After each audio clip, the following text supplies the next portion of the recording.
السلام علیکم ورحمۃ اللہ تعالی وبرکاتہ۔ نحمده ونصلي ونسلم على رسوله الكريم، اما بعد فاعوذ باللہ من الشیطان الرجیم، بسم اللہ الرحمن الرحیم۔ ان اللہ وملائکته یصلون علی النبی یا ایہا الذین آمنوا صلوا علیہ وسلموا تسلیما۔ اللہم صل علی سیدنا ومولانا محمد معدن الجود والکرم وآلہ الکرام وابنہ الکریم وبارک وسلم صلاۃ وسلاما علیک یا رسول اللہ صلی اللہ تعالی علیہ وسلم۔ عزیزان ملت اسلامیہ، یہاں سے ہجرت کے 90 سال کے واقعات کو بیان کیا جائے گا۔ 9 ہجری بہت سے واقعات عجیبہ سے لبریز ہے، لیکن چند واقعات بہت ہی اہم ہیں جن کو مورخین نے بہت ہی بسط و تفصیل کے ساتھ بیان کیا ہے۔ ہم ان واقعات میں سے مختصر کچھ واقعات یہاں پر بیان کریں گے۔ آیت تخییر و ایلا۔ تخییر اور ایلا یہ شریعت کے 2 اصطلاحی الفاظ ہیں۔ شوہر اپنی بیوی کو اپنی طرف سے یہ اختیار دے دے کہ وہ چاہے تو طلاق لے لے اور چاہے تو اپنے شوہر ہی کے نکاح میں رہ جائے، اس کو تخییر کہتے ہیں۔ اور ایلا یہ ہے کہ شوہر یہ قسم کھا لے کہ میں اپنی بیوی سے صحبت نہیں کروں گا۔ حضور اقدس صلی اللہ علیہ وسلم نے ایک مرتبہ اپنی ازواج مطہرات سے ناراض ہو کر 1 مہینے کا ایلا فرمایا، یعنی آپ نے یہ قسم کھا لی کہ میں 1 مہینے تک اپنی ازواج مقدسہ سے صحبت نہیں کروں گا۔ پھر اس کے بعد آپ نے اپنی تمام مقدس بیویوں کو طلاق حاصل کرنے کا اختیار بھی سونپ دیا، یعنی وہ چاہیں تو طلاق لے لے، وہ چاہے تو حضور کے نکاح میں ہی رہ جائیں۔ مگر کسی نے بھی طلاق لینا پسند نہیں کیا، کیونکہ ظاہر سی بات ہے حضور کی زوجیت میں ہونا، حضور کی بیوی ہونا یہ بہت بڑے شرف اور فضیلت اور سعادت کی بات ہے۔ اس سعادت سے کون محروم ہونا چاہے گا؟ حضور اقدس صلی اللہ علیہ وسلم کی ناراضگی اور عتاب کا سبب کیا تھا، اور آپ نے تخییر اور ایلا کیوں فرمایا؟ اس کا واقعہ یہ ہے کہ حضور صلی اللہ علیہ وسلم کی مقدس بیویاں تقریباً سب مالدار اور بڑے گھرانوں کی لڑکیاں تھیں۔ حضرت ام حبیبہ رضی اللہ تعالی عنہا رئیس مکہ حضرت ابو سفیان رضی اللہ تعالی عنہ کی صاحبزادی تھی۔ حضرت جویریہ رضی اللہ تعالی عنہا یہ قبیلہ بنی مستلق کے سردار اعظم حارث بن زرار کی بیٹی تھی۔ حضرت صفیہ رضی اللہ تعالی عنہا بنو نذیر اور خیبر کے رئیس اعظم حیی بن اخطب کی نور نظر تھی۔ حضرت عائشہ رضی اللہ تعالی عنہا حضرت ابوبکر صدیق رضی اللہ تعالی عنہ کی پیاری بیٹی تھی، اور حضرت حفصہ رضی اللہ تعالی عنہا حضرت عمر فاروق رضی اللہ تعالی عنہ کی چہیتی صاحبزادی تھی۔ حضرت زینب بنت جحش اور حضرت ام سلمہ رضی اللہ تعالی عنہما بھی خاندان قریش کے اونچے اونچے گھرانوں کی ناز و نعمت میں پلی ہوئی لڑکیاں تھیں، یعنی مالدار گھرانے سے ان کا تعلق تھا۔ ظاہر ہے کہ یہ امیر زادیاں بچپن سے امیرانہ زندگی اور رئیسانہ ماحول کی عادی تھی، اور ان کا رہن سہن خورد و نوش یعنی کھانا پینا، لباس و پوشاک سب کچھ امیر زادیوں کی رئیسانہ زندگی کا آئینہ دار تھا۔ یعنی حضور کے نکاح میں آنے سے پہلے یہ بڑی ناز و نعم والی زندگی، آرام و آسائش والی زندگی گزارتی تھی، اچھا لباس پہنتی تھی، اچھا کھانا پینا تھا، اور تاجدار دو عالم صلی اللہ علیہ وسلم کی مقدس زندگی بالکل زاہدانہ اور دنیاوی تکلفات سے یکسر بیگانہ تھی۔ یعنی حضور بالکل سادہ زندگی گزارتے تھے، یہ سارے دنیاوی تکلفات نہیں ہوا کرتے تھے۔ 2 مہینے تک کاشانہ نبوت میں چولہا نہیں جلتا تھا۔ اب آپ سوچیں کہ وہ جو امیر گھرانوں سے آئی ہیں لڑکیاں حضور کی بیویاں بن کے، اور حضور کے گھر میں 2 مہینے تک چولہا نہیں جل رہا ہے، تو وہ کیسے ان ساری تکلیفوں کو برداشت کر سکتی؟ 2 مہینے تک چولہا نہیں جلتا، صرف کھجور اور پانی پر پورے گھرانے کی زندگی بسر ہوتی تھی۔ یہ ایسی سادگی والی زندگی حضور پاک صلی اللہ علیہ وسلم گزارا کرتے تھے۔ لباس و پوشاک میں بھی پیغمبرانہ زندگی کی جھلک تھی، مکان اور گھر کے ساز و سامان میں بھی نبوت کی سادگی نمایاں تھی، کیونکہ حضور پاک صلی اللہ علیہ وسلم بالکل دنیا کے مال و دولت سے بالکل رغبت نہیں تھی۔ حضور پاک صلی اللہ علیہ وسلم وسلم کا مقصد تو بس یہی تھا کہ لوگ اسلام کے دامن سے وابستہ ہو جائیں، لوگ مسلمان ہو جائیں، ایمان کی دولت سے سرفراز ہو جائیں، اور دنیا کے معاملات سے حضور کو کوئی لینا دینا نہیں تھا۔ حضور صلی اللہ علیہ وسلم اپنے سرمایہ کا اکثر و بیشتر حصہ اپنی امت کے غرباء اور فقراء پر صرف فرما دیا کرتے تھے، یعنی جو کچھ بھی دراہیم و دنانیر، سونا چاندی، کچھ بھی ہدیے تحائف آپ کی بارگاہ میں آتے تھے وہ غریبوں میں تقسیم کر دیا کرتے تھے، حاجت مندوں کو دے دیا کرتے تھے، ان پر صدقہ فرما دیا کرتے تھے، اور اپنی ازواج مطہرات کو بقدر ضرورت ہی خرچ عطا فرماتے تھے، جو ان رئیس زادیوں کے حسب خواہ زیب و زینت اور آرائش و زیبائش کے لیے کافی نہیں ہوتا تھا۔ ان کے سجنے سورنے کے لیے، زینت کے لیے وہ کافی نہیں تھا، اتنا خرچ ان کو ملتا تھا، اس لیے کبھی کبھی ان امت کی ماؤں کا پیمانہ صبر و قناعت لبریز ہو کر چھلک جاتا تھا، اور وہ حضور صلی اللہ علیہ وسلم سے مزید رقموں کا مطالبہ اور تقاضا کرنے لگتی تھیں۔ چنانچہ ایک مرتبہ تمام ازواج مطہرات نے متفقہ طور پر آپ سے مطالبہ کیا کہ آپ ہمارے اخراجات میں اضافہ فرمائیں، یعنی مزید رقم عطا فرمائیں۔ ازواج مطہرات کی یہ ادائیں نبوت کے قلب نازک پر باریں گرا گزری، اور آپ کے سکون خاطر میں اس قدر خلل انداز ہوئی کہ آپ نے برہم ہو کر یہ قسم کھا لی کہ 1 مہینے تک ازواج مطہرات سے نہ ملیں گے۔ اس طرح 1 مہینے کا آپ نے ایلا فرما دیا، یعنی جب انہوں نے رقم کا مطالبہ کیا، مزید اخراجات کا اور زیادہ خرچے کا انہوں نے مطالبہ کیا، تو حضور پاک صلی اللہ علیہ وسلم کو یہ بات ناگوار گزری، آپ کو اس کی وجہ سے غم لاحق ہوا، تو آپ نے یہ قسم کھا لی۔ عجیب اتفاق کہ انہی ایام میں، انہی دنوں میں آپ گھوڑے سے گر پڑے، جس سے آپ کی مبارک پنڈلی میں موچ آ گئی۔ اس تکلیف کی وجہ سے آپ نے بالا خانے پر گوشہ نشینی اختیار فرمائی، یعنی اوپر والا جو کمرہ ہوتا ہے وہاں پر حضور نے گوشہ نشینی اختیار کر لی، یعنی تنہائی میں وہیں پر رہنے لگ گئے، اور سب سے ملنا جلنا چھوڑ دیا۔ صحابہ کرام نے واقعات کے قرینوں سے یہ قیاس آرائی کر لی کہ آپ نے اپنی تمام مقدس بیویوں کو طلاق دے دی ہے، کیونکہ ایک طرف تو یہ معاملہ ہوا تھا اور دوسری طرف پنڈلی میں موچ آ جانے کی وجہ سے حضور نے تنہائی اختیار کر لی، تو اب لوگوں نے سمجھا کہ حضور نے اپنی بیویوں کو طلاق دے دی، اور یہ خبر جو بالکل ہی غلط تھی بجلی کی طرح پھیل گئی، اور تمام صحابہ کرام رنج و غم سے پریشان حال اور اس صدمہ جاکاں سے نڈال ہونے لگے، کیونکہ یہ بہت بڑا واقعہ تھا کہ حضور اگر اپنی تمام ازواج کو، اپنی تمام بیویوں کو ایک ساتھ میں طلاق دے دیں تو یہ مسلمانوں کے لیے بھی تکلیف کی بات تھی۔ وہ مقدس مائیں، وہ امہات المؤمنین، ان کے اوپر بھی یہ صدمہ تھا، ان کے لیے بھی بہت بڑی تکلیف کی بات تھی۔ تو اس کے بعد جو واقعات پیش آئے وہ بخاری شریف کی متعدد روایتوں میں تفصیل کے ساتھ بیان کیے گئے ہیں، اور واقعات کا بیان حضرت عمر رضی اللہ تعالیٰ عنہ کی زبان سے سنیے۔ حضرت عمر رضی اللہ تعالیٰ عنہ کا بیان، کیونکہ حضرت عمر کی بھی صاحبزادی حضرت حفصہ رضی اللہ تعالیٰ عنہ یہ حضور کے نکاح میں تھی، اس لیے حضرت عمر کو بھی فکر لاحق ہوئی تھی اور وہ بھی پریشان ہو گئے تھے کہ یہ کیا معاملہ ہو گیا۔ تو بیان کرتے ہیں کہ میں اور میرا ایک پڑوسی جو انصاری تھا، ہم دونوں نے آپس میں یہ طے کر لیا تھا کہ ہم دونوں ایک ایک دن باری باری سے بارگاہ رسالت میں حاضری دیا کریں گے۔ یہ بھی صحابہ کرام کا جذبہ تھا، علم حاصل کرنے کا، دین کی معلومات حاصل کرنے کا، حدیثوں کو سننے کا، حضور کی باتوں کو سننے کا، اور ظاہر سی بات ہے ساتھ میں کاروبار بھی کرنا پڑتا تھا، زندگی گزارنے کے لیے کمانا بھی پڑتا تھا۔ اس لیے حضرت فاروق اعظم رضی اللہ تعالیٰ عنہ اور ایک انصاری صحابی نے باری مقرر کر لی تھی کہ ایک دن تم حضور کی بارگاہ میں رہو گے اور میں کمانے جاؤں گا، بازار میں جاؤں گا، اور ایک دن میں حضور کی بارگاہ میں حاضر رہوں گا تو تم بازار میں جا کر کما لینا، ضروریات زندگی کے لیے جو خرچہ ہے، جو مال کی جتنی ضرورت ہے وہ تم بازار سے کما کر لے کر آنا۔ تو یہ پھر طریقہ تھا کہ جو حضور کی بارگاہ میں حاضر رہتا وہ ساری باتیں جو حضور نے ارشاد فرمائی ہوتی اس دن وہ اپنے اس ساتھی کو بتا دیا کرتا جو اس دن بازار میں کمانے کے لیے جاتا تھا۔ تو یہ طریقہ تھا فاروق اعظم رضی اللہ تعالیٰ عنہ کا، ایک انصاری سے یہ وعدہ ہوا تھا۔ فرماتے کہ ہم دونوں ایک ایک دن باری باری سے بارگاہ رسالت میں حاضری دیا کرتے تھے اور دن بھر کے واقعات سے ایک دوسرے کو مطلع کرتے رہیں گے، یہ ہم نے وعدہ کیا تھا۔ ایک دن کچھ رات گزرنے کے بعد میرا پڑوسی انصاری آیا اور زور زور سے میرا دروازہ پیٹنے لگا اور چلا چلا کر مجھے پکارنے لگا۔ میں نے گھبرا کر دروازہ کھولا تو اس نے کہا کہ آج تو غضب ہو گیا۔ میں نے اسے پوچھا کہ کیا غسانیوں نے مدینے پر حملہ کر دیا؟ یعنی غضب ہوگا کہ کیا مطلب؟ کوئی بہت بڑا حادثہ پیش آ گیا؟ یہ غسانی ان سے مقابلہ ہونے والا تھا۔ ان دنوں شام کے غسانی، ملک شام میں رہنے والے، مدینہ پر حملہ کی تیاریاں کر رہے تھے۔ غسانی یہ کفار تھے۔ تو حضرت فاروق اعظم کو لگا کہ شاید انہی لوگوں نے حملہ کر دیا ہوگا، اس لیے اتنا گھبرا کر آئے۔ تو تو انصاری نے جواب دیا کہ اجی اس سے بھی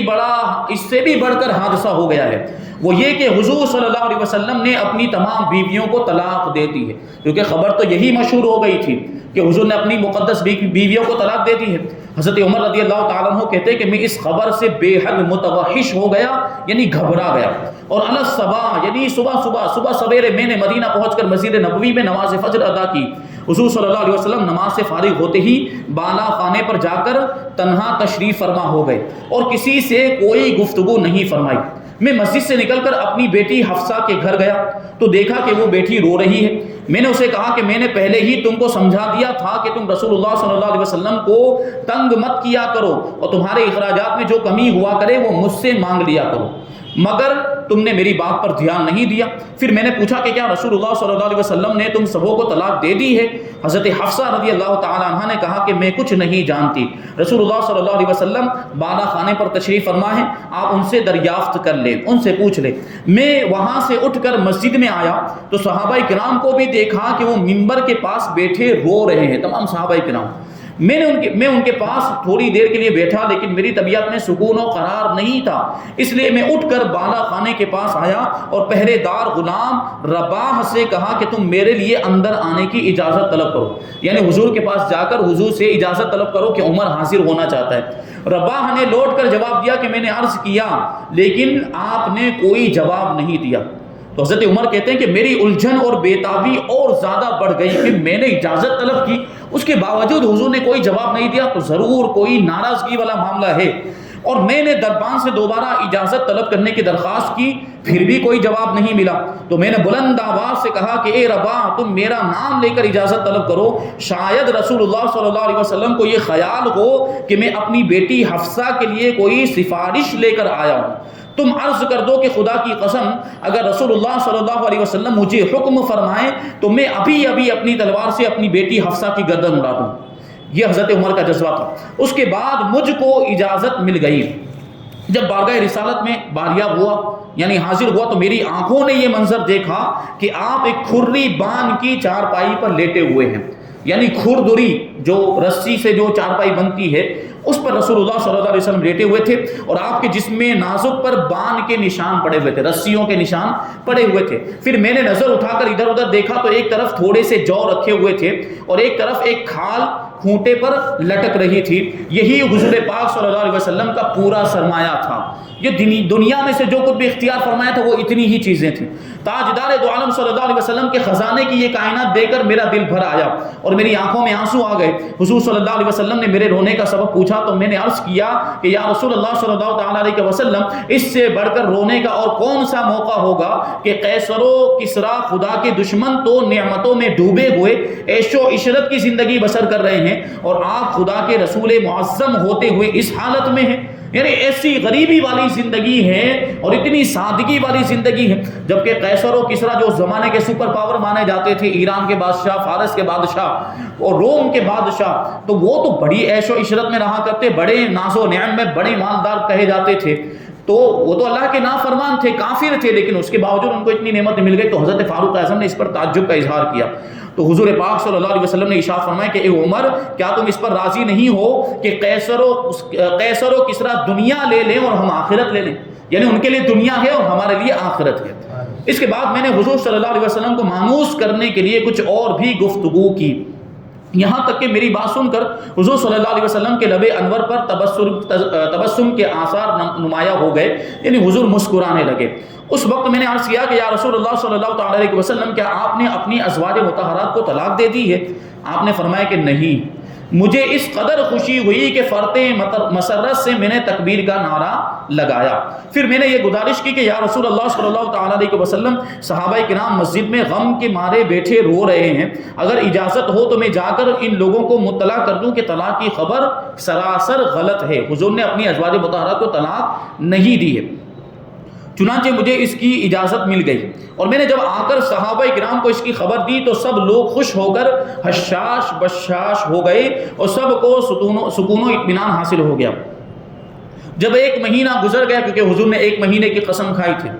اور حضور صلی اللہ علیہ وسلم کی قسم پوری ہو گئی، تو آپ بالا خانے سے اتر آئے اور اس کے بعد ہی آیت تخییر نازل ہوئی، جو آیت کریمہ یہ ہے یا ایھا النبی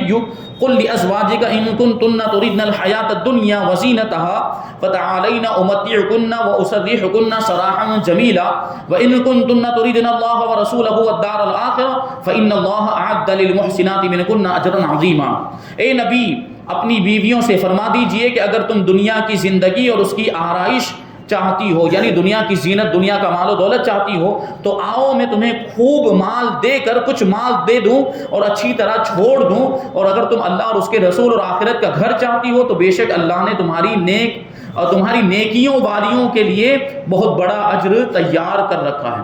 ان آیت بینہ کا ماحصل اور خلاصہ مطلب یہ ہے کہ رسول خدا صلی اللہ علیہ وسلم کو خدا بند قدوس نے یہ حکم دیا کہ آپ اپنی مقدس بیویوں کو مطلع فرما دیں کہ دو چیزیں تمہارے سامنے ہیں، ایک دنیا کی زینت اور آرائش، یعنی دنیا کا مال و اسباب اور اخراجات، دوسرے آخرت کی نعمت۔ اگر تم دنیا کی زیب و زینت چاہتی ہو تو پیغمبر کی زندگی چونکہ بالکل ہی زاہدانہ زندگی ہوا کرتی ہے، یعنی بالکل سادگی والی زندگی ہوا کرتی ہے، اس لیے پیغمبر کے گھر میں تمہیں یہ دنیاوی زینت اور آرائش تمہاری مرضی کے مطابق نہیں مل سکتی۔ یہاں رہنا ہوگا تو سادگی کے ساتھ رہنا ہوگا، لہٰذا تم سب مجھ سے جدائی حاصل کر لو، یعنی اگر دنیا کی زینت چاہتی ہو تو مجھ سے جدا ہو جاؤ، میں تمہیں رخصتی کا جوڑا پہنا کر اور کچھ مال دے کر رخصت کر دوں گا، اور اگر تم خدا و رسول اور آخرت کی نعمتوں کی طلبگار ہو تو پھر رسول خدا کے دامن رحمت سے چمٹی رہو، خدا نے تم نیکوکاریوں کے لیے بہت ہی بڑا اجر اور ثواب تیار کر رکھا ہے جو تم کو آخرت میں ملے گا۔ یقیناً نبی پاک صلی اللہ علیہ وسلم کی بیوی ہونا یہ بہت بڑی فضیلت اور سعادت کی بات ہے، اور یوں سمجھے کہ یہی تو آخرت کی نجات کا ذریعہ ہے۔ تو امہات المؤمنین بھی تو اس بات کو جانتی تھی، لیکن وہ عورتوں کی جو فطرت ہوتی ہے اس کا تقاضا تھا۔ یہ عورتوں کے معاملات ایسے کچھ ہوتے ہیں کہ نہ چاہتے ہوئے بھی ان کے اس طرح کے کچھ مطالبات ہو جاتے ہیں، تو انہوں نے اسی فطرت کے جذبے میں حضور پاک صلی اللہ علیہ وسلم سے یہ مطالبات کر دیے تھے، لیکن جب بعد میں ان کو اپنی غلطی کا احساس ہوا اور یہ آیت کریمہ نازل ہو گئی جس میں حضور پاک صلی اللہ علیہ وسلم کو اختیار دے دیا گیا تھا کہ چاہے تو وہ ان کو طلاق دے دی جائے یا چاہے تو پھر حضور کے ساتھ ویسے ہی رہنے پر راضی ہو جائے جیسے حضور ان کو رکھنا چاہتے ہیں۔ اس آیت کے نزول کے بعد سب سے پہلے حضور صلی اللہ علیہ وسلم حضرت بی بی عائشہ رضی اللہ تعالی عنہا کے پاس تشریف لے گئے اور فرمایا کہ اے عائشہ میں تمہارے سامنے ایک بات رکھتا ہوں، مگر تم اس کے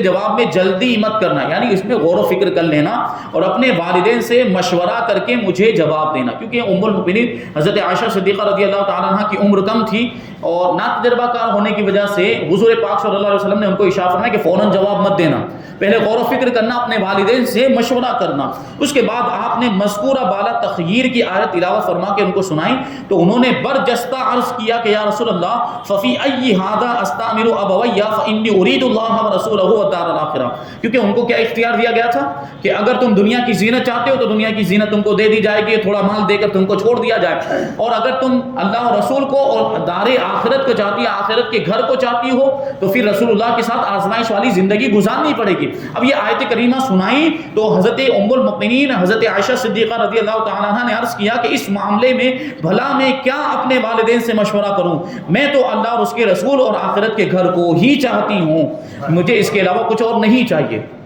پھر آپ نے یقین بات دیگر ہے، تمام ازواج مطہرات سے الگ الگ آیت تخیر سنا کر سب کو اختیار دیا کہ اگر تم چاہو تو طلاق لے لو، چاہو تو اسی طرح رہنے پر راضی ہو جاؤ، اور سب نے وہی جواب دیا جو ام المؤمنین حضرت عائشہ صدیقہ رضی اللہ تعالی عنہا نے جواب دیا تھا، کیونکہ ظاہر سی بات ہے ان کو اس کی اہمیت کا پتہ تھا کہ حضور کی بیوی ہونا یہ کوئی معمولی بات نہیں ہے، یہ بڑے شرف اور سعادت کی بات ہے، وہ اس سے کبھی محروم نہیں۔ کوئی بھی دنیا کا مومن اور مسلمان بلکہ دنیا کی کوئی بھی خاتون یہ اگر شرف مل جائے تو وہ کبھی بھی اس سے جدا نہ ہونی چاہیے، تو وہ کتنی خوش نصیب خواتین تھیں جن کو یہ شرف ملا تھا، یہ فضیلت ملی تھی۔ اللہ اکبر، یہ واقعہ اس بات کی آفتاب سے زیادہ روشن دلیل ہے کہ ازواج مطہرات کو حضور صلی اللہ علیہ وسلم کی ذات سے کس قدر عاشقانہ شیفتگی اور والہانہ محبت تھی کہ کئی سوکنوں کی موجودگی اور خانہ نبوت کی سادہ اور زاہدانہ طرز معاشرت اور تنگی ترشی کی زندگی کے باوجود یہ رئیس زادیاں ایک لمحے کے لیے بھی رسول اللہ صلی اللہ علیہ وسلم کے دامن رحمت سے جدائی کو گوارا نہیں کر سکتی تھی. یعنی اس طرح کے معاملات تھے، تکلیفیں تھیں، سادگی والی زندگی تھی، اور اپنی جو ہے ضرورتیں بھی پوری نہیں کر پا رہی تھی. زیب و زینت کی جو ضرورتیں ہوا کرتی، لباس جیسا وہ پہلے استعمال کیا کرتی تھی اب نہیں ہو پا رہا تھا، لیکن اس کے باوجود ان ساری چیزوں کو، زیب و زینت اور آرائش کو، دنیا کے جو یہ ظاہری جو چیزیں ہوتی ہیں، ظاہری اسباب جو ہوتے ہیں، مال و دولت، ان ساری خواہشات کو امہات المؤمنین اور حضور کی ازواج مطہرات نے حضور کے قدموں پر قربان کر دیا، اور اسی کو سب سے بڑی انہوں نے سعادت سمجھا تھا. اللہ تبارک و تعالیٰ کی بارگاہ میں دعا ہے کہ جو کچھ بھی بیان ہوا اس پر مجھے آپ کو، ہم سب کو عمل کرنے کی توفیق عطا فرمائے، اور ہمیں بھی رسول پاک صلی اللہ علیہ وسلم سے سچی پکی محبت کرنے کی توفیق عطا فرمائے. وما علینا الا